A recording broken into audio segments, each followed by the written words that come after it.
Barely 3 months after Syria ended its more than a decade-long civil war, with the ousting of the then President Bashar Al-Assad, who fled into exile in Russia, another civil war broke out in the northwestern part of Syria on Thursday, which many observers,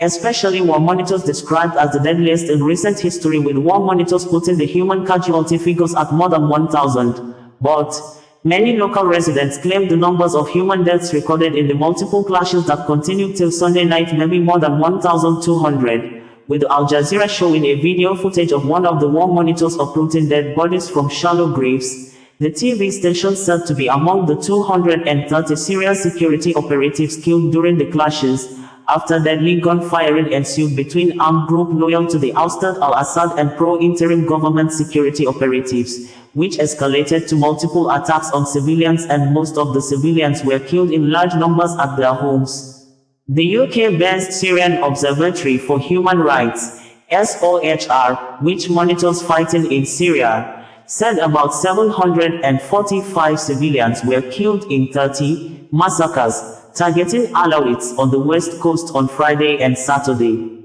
adding that the number of fighters killed in the past 4 days brings the total death toll to more than 1,000 people, which the Syrian Observatory Group said included about 125 fighters linked to the new Islamist-led government and 148 pro-Assad fighters. It was gathered that the violence erupted along the Mediterranean coast, a region predominantly inhabited by the Alawite minority, to which Assad belongs. Local observers said that the death toll is the highest since 2011, when Syria has been engulfed in civil war. Syria's interim president, Ahmad al-Shara, on Sunday called for national unity as international alarm grew over the violence. What is happening in the country are expected challenges. We must preserve national unity and civil peace in the country, Shara said at a mosque in Damascus he said he used to pray at 2 decades ago.